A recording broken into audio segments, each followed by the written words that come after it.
مفتی صاحب، ایک بہن پشاور سے پوچھتی ہیں کہ میں نے اپنے شوہر کو ریشمی اور چمکدار کڑھائی والا کرتا خرید کر گفٹ کیا ہے، لیکن میرے شوہر نے لینے سے یہ کہہ کر انکار کر دیا کہ مردوں کو ریشمی لباس پہننا جائز نہیں ہے۔ مفتی صاحب میری رہنمائی فرما دیں کہ کیا واقعی ایسا ہے؟ کیا مرد شرعاً ریشمی لباس نہیں پہن سکتے؟ بسم اللہ الرحمن الرحیم۔ کچھ چیزیں مردوں کے لیے دنیا کے اندر حرام ہیں، خواتین کے لیے جائز ہیں، حلال ہیں، جن میں سے زیورات پہنا خواتین کے لیے حلال ہے، بلکہ اگر اپنے خاوند کے لیے زیور پہنے تو مستحسن ہے، کسی غیر مرد کو دکھانے کی بہرحال نیت نہیں ہونی چاہیے۔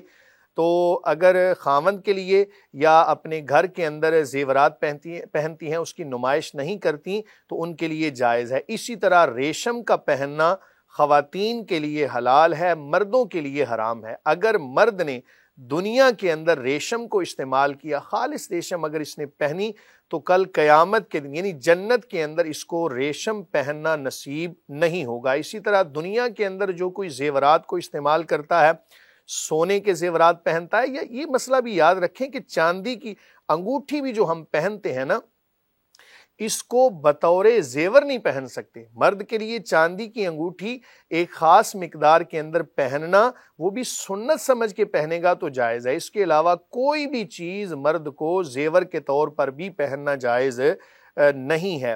تو بہرحال اگر آپ کی بیوی نے یہ گفٹ دیا ہے، یا آپ بہن سوال کر رہی ہیں کہ میں نے اپنے خاوند کو دیا، تو خاوند کا کہنا بالکل درست ہے، ریشم پہننا مرد کے لیے جائز نہیں ہے۔ ایسا گفٹ بھی نہیں دینا چاہیے کہ جو مرد کے لیے جائز نہ ہو۔ بعض شادی بیاہ کے موقع پر لوگ مرد کو سونے کی انگوٹھی یہ کہہ کر پہنا دیتے ہیں کہ کوئی نہیں، بعد میں اتار دینا۔ نبی کریم صلی اللہ علیہ وآلہ وسلم نے جس چیز کو ناپسند کیا ہو تو مرد کے لیے اس کا پہننا حلال نہیں ہے۔ جی مفتی صاحب، احادیث میں کوئی ریشم کی پہچان بھی آئی ہے؟ اس دور میں کچھ چمکدار کپڑوں کو کہہ دیا جاتا ہے جی ریشمی لباس ہے، تو اس کی کوئی پہچان اس دور میں ہو، یا آپ صلی اللہ علیہ وسلم کے دور میں کوئی خاص ریشمی لباس تھا، کوئی فرق ہے؟ یہ تو فی زمانہ دیکھا جائے گا، ماہرین اس کے بارے میں بتا سکتے ہیں کہ فلاں چیز ریشم ہے، لیکن جہاں تک ہماری تحقیق ہے ریشم بہت مہنگی ہوتی ہے۔ کسی بھی چمکدار کپڑے کو ریشم کہہ دینا یہ بھی کوئی جائز نہیں ہے، بلکہ وہ ریشم نہیں ہوتا۔ خاص طور پہ جو بوسکی کا سوٹ کچھ لوگ پہنتے ہیں نا، اس حوالے سے تشویش کا اظہار کرتے ہیں کہ پتہ نہیں اس کے اندر ریشم ہے یا نہیں۔ تو بعض علماء نے تحقیق کے بعد یہ فتویٰ جاری کیا کہ جس کا تانا بانا، چونکہ کپڑے کے اندر ایک تانا ہوتا ہے، ایک بانا ہوتا ہے، تو یہ دونوں چیزیں جس کی ریشم کی بنی ہو وہ جائز نہیں ہے۔ تو اگر ایک چیز ریشم کی ہو اور دوسرا کوئی اور دھاگا ہو تو اس کے پہننے کی بعض علماء نے اجازت دی ہے۔ اس لیے پہچان اگر ہے اور آپ کو یقین ہے کہ یہ ریشم ہے، خالص ریشم ہے، تو اس کے پہننے سے اجتناب کیا جائے۔ یہ سوال سرگودا سے اجمل رانا پوچھتے ہیں کہ مجھے سرخ رنگ بہت پسند ہے، لیکن مجھے ایک دوست نے ایک حدیث سنائی تھی جس کے مطابق اس کا کہنا تھا کہ ایک مرتبہ حضرت محمد صلی اللہ علیہ وسلم کے پاس ایک شخص آیا جس نے سرخ لباس پہنا تھا، تو آپ نے اسے فرمایا کہ جاؤ لباس تبدیل کر کے آؤ۔ برائے مہربانی میری رہنمائی فرمائیں کہ کیا واقعی مردوں کے لیے سرخ رنگ پہننے کی شرعاً ممانعت ہے؟ بسم اللہ الرحمن الرحیم۔ مردوں کے لیے خواتین کے جیسا بننا اور خواتین کے لیے مردوں جیسا بننا، یعنی ایک دوسرے کی تشبیہ اختیار کرنا جائز نہیں ہے۔ یہ بہت بڑا گناہ کا کام ہے۔ ہمارے معاشرے میں شاید اس کو گناہ نہیں سمجھا جاتا، لیکن یہ چیز ہمیشہ یاد رکھیں کہ ایک دوسرے کی طرح بننے کی کوشش نہ کریں۔ اللہ تعالیٰ نے جس طرح پیدا فرمایا اور جو چیزیں مردوں کے لیے جائز ہیں وہ مرد ہی پہنے، خواتین اسی طرح کا لباس پہنے جس طرح کا خواتین کو شریعت نے اجازت دی ہے۔ نبی کریم صلی اللہ علیہ وآلہ وسلم آپ کے حوالے سے ملتا ہے کہ آپ نے ایک جبہ پہنا جو سرخ رنگ کا تھا، لیکن اس کے اندر دھاری تھی، یعنی بالکل وہ خالص قسم کا سرخ نہیں تھا، اس کے اندر بہرحال دھاری تھی۔ ایسا لباس اگر کسی نے پہنا جس کے اندر دھاری ہو تو شرعاً جائز ہے۔ نبی کریم صلی اللہ علیہ وآلہ وسلم نے خالص سرخ قسم کے رنگ کو، جس کو کسم کہا جاتا ہے، مردوں کے لیے اس کو ناپسند کیا، اور ظاہر ہے اگر کوئی مرد ایسا پہنے گا تو یہ مکروہ ہوگا اور مکروہ تحریمی ہوگا۔ اس کے پہننے سے اجتناب کیا جائے۔ کچھ رنگ خواتین کے لیے مخصوص ہیں، جیسا کہ سبز رنگ ہے، سرخ رنگ ہے، زرد رنگ ہے۔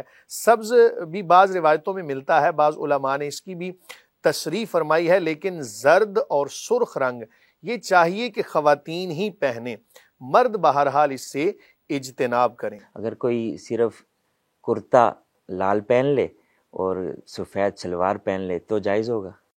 دیکھیں جبہ اگر، اسی لیے میں نے عرض کیا نا کہ کوشش کریں کہ اس کے اندر دھاری ہو، کوئی بھی اور رنگ اس کے اندر ایڈ کر لیں، تاکہ نہ کوئی ایسا تو ہیلا ہمارے سامنے موجود ہو نا۔ تو اگر خالص سرخ رنگ پہننے سے نبی کریم صلی اللہ علیہ وآلہ وسلم نے منع فرمایا تو یقیناً اس کے اندر کوئی نہ کوئی حکمت ہوگی۔ اجتناب بہرحال بہتر ہے۔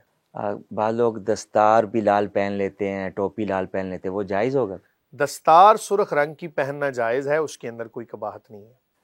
ٹھیک ہو گیا جی۔ مفتی صاحب اگلا سوال طلال جہانگیر فیصل آباد سے پوچھتے ہیں کہ ہمارے ہاں مرغیوں کی فیڈ میں جانوروں کا خون شامل ہوتا ہے، تو کیا ایسی پولٹری اشیاء جیسے چکن اور انڈے وغیرہ کھانا حلال ہیں یا حرام؟ بسم اللہ الرحمن الرحیم۔ کوئی بھی ایسا پرندہ یا جانور جس کو ناپاک خوراک دی جائے، خاص طور پہ مرغیاں، جن کو اگر جو مرغیاں گندگی کھاتی ہیں ان کے گوشت کو کھانا نبی کریم صلی اللہ علیہ وآلہ وسلم نے ناپسند فرمایا، اور اس کو شریعت کی زبان میں جلالہ کہا جاتا ہے۔ ایسی مرغی کے جو گندگی کھاتی ہو اس کو کچھ دیر رکھا جائے اس حال کے اندر کہ اس کو دانہ دن کا کھلایا جائے، اور یوں سمجھ لیں کہ اچھی خوراک وہ کھائے تاکہ اس کے جسم سے اسمیل وغیرہ، بدبو وغیرہ ختم ہو جائے، تو اس کا کھانا شرعاً جائز ہے۔ لیکن اگر مرغیوں کی فیڈ کے اندر آپ کو یقین ہو کہ صرف ان کے اندر حرام ہی شامل ہوتا ہے، صرف ان کو خون ہی کھلایا جاتا ہے، تو ایسی صورت میں ان کا کھانا جائز نہیں ہوگا۔ لیکن تحقیق کے بعد یہ بات پتہ چلی ہے کہ ان کی جو فیڈ تیار ہوتی ہے اس کے اندر خون بھی شامل ہوتا ہوگا، اس کے علاوہ اور چیزیں بھی شامل ہوتی ہیں۔ تو جب بہت ساری خوراک جمع ہو جائے، اس کے اندر گندگی بھی بالفرض شامل ہو اور اچھی خوراک بھی شامل ہو، تو اس کا کھانا شرعاً جائز ہوگا۔ اور اس کی ایک عام مثال یہ بھی ہے کہ پاکستان یا کسی بھی اسلامک ملک کے اندر اگر کوئی بھی چیز بے عین ہی حرام ہو تو اس پر بہرحال پابندی ہوتی ہے۔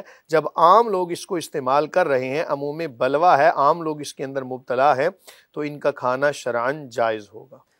مفتی صاحب ایک بہن جنگ سے پوچھتی ہیں کہ طلاق کے بعد اگر میاں بیوی بچوں کے لیے میل جول رکھیں تو کیا عورت کو اپنے سابقہ شوہر سے پردہ کرنا چاہیے؟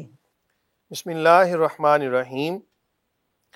طلاق مغلظہ کے بعد، طلاق مغلظہ یعنی 3 طلاقیں ہو جانے کے بعد مرد اور خاتون ایک دوسرے کے لیے اجنبی ہیں، یعنی جیسے پہلے اجنبی تھے نکاح سے پہلے، اب 3 طلاقیں ہو جانے کے بعد عدت گزر گئی تو اب یہ مرد اور خاتون ایک دوسرے کے لیے اجنبی ہیں۔